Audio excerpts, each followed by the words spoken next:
We wanted to know about the importance of reflecting on the daily teaching of the different teachers we have in this master. So Madalena stated that sharing her teaching thoughts and experience with others is something new for her, and that she realized that it can be really useful for all the students. Also, that this practice implies a reflection on admitting that not all that we do is good for our learners. In this part, Diana Carolina also mentions that reflective practice is identifying possible failures or weak aspects that could be improved and that we should be in a permanent evaluation of this.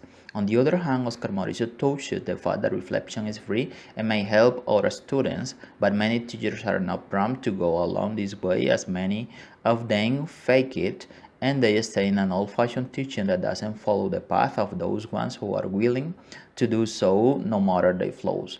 Natalie Grinevich also concerned about unwillingness and that this is not only related to a teacher but society, which is not taught to do such a vital practice. Besides, she points out the fact that even many teachers or people do not reflect upon what they do every day, and that are we as teachers the ones who are called to motivate students in our classroom. Now then, for Diana Carolina Jimenez, who addresses that reflecting practice has become a great value and that sharing it helps each other to be aware of the real teaching practice and learn from others and ourselves at the same time. As Amara 2006 says that self-study is key to building teacher efficacy. We believe in investing in human capital and especially in students. Thus, this efficacy is built on mistakes, and the assumption of making them is powerful for teachers, as it is cited by Mayra Vanessa. So let us know your thoughts about the reflecting practice importance. Related to the characteristic of a reflective teacher, Erika mentioned Bridget, and she mentions that reflective learning is the process of internally examining and exploring an issue of concern triggered by an experience. A reflective teacher should examine previously knowledge about learners, the culture, and the context in which teaching and learning occurred in order to achieve or develop learners' potential. She also states that a reflective teacher needs to take into account that each student learns differently and that we need to avoid making teaching a daily routine. We need to focus on the students, their needs, their learning process, and their weaknesses too. Lina quotes Amara Sanfrey's 2006. The most important characteristic that a reflective teacher should have is self-study, since it allows teachers to go beyond their teaching practices. She also mentions Ferraro.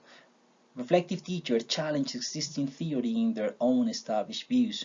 And Natalia adds that reflective practice is the art of choosing what best suits you in the context you are in. Mayra mentioned Amat, and she states that reflectivity is one of the characteristics of effective teachers.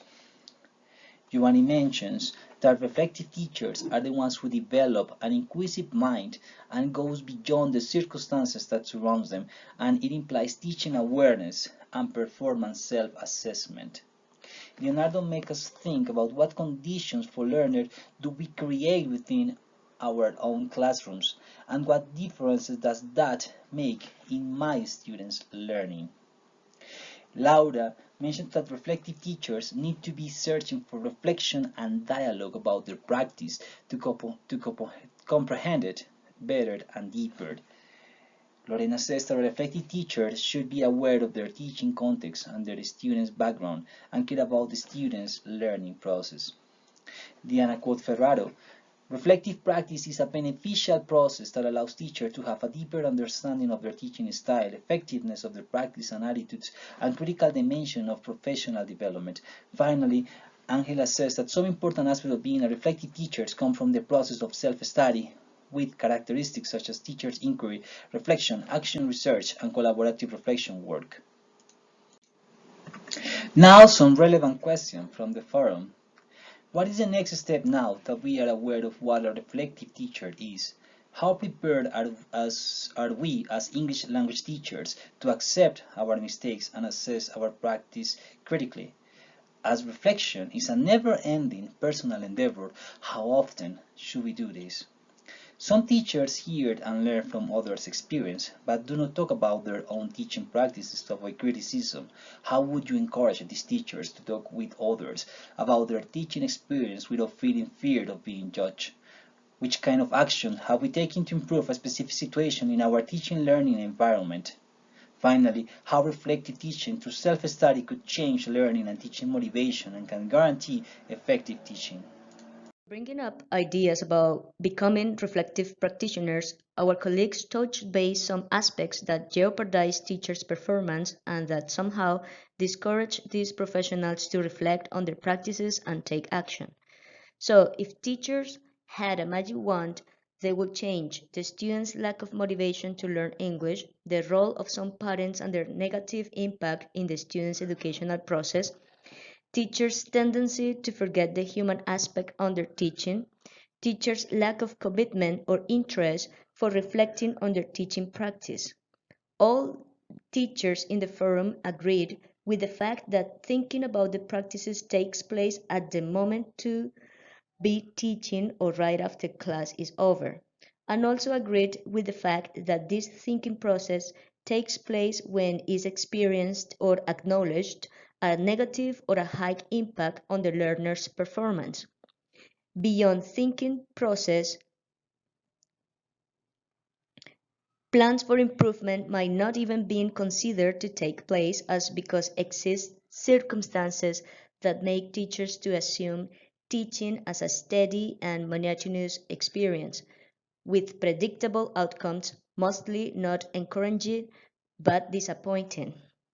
Those conditions mentioned in the forum are the lack of support by institutions to allow teachers to reflect and elaborate action plans, the not implementation of the action plan or, in case of being implemented, the lack of proper follow-up and evaluation of such action plans, the time constraints and hectic schedules with which, as Leonardo Acosta mentioned, can interrupt our momentum for reflecting on the teaching practice and can often be a hard task to fulfill as most of the time gets interrupted by the hurry of our job. All those circumstances affect not only the teacher's willingness to reflect and work on action plans for improving their teaching, but also the learner's learning experience. As Julie and Oscar mentioned, teachers are so focused on grading, disciplining, and trying to guide students to reach standardized goals that might overlook the fact they are working with human beings and serving this community. So these teachers become demanding, insensitive, less passionate, and less enthusiastic, to such point that do not pay attention to the students' different types of motivation in class and how they are performing day by day, forgetting this way that these students feel and think. Despite of such circumstances that neglect us the opportunity to reflect and work on a structured action plan, Julian says that the best teaching examples are created under the most difficult conditions for probably the most creative and resourceful teacher. So we should not be let down or discouraged.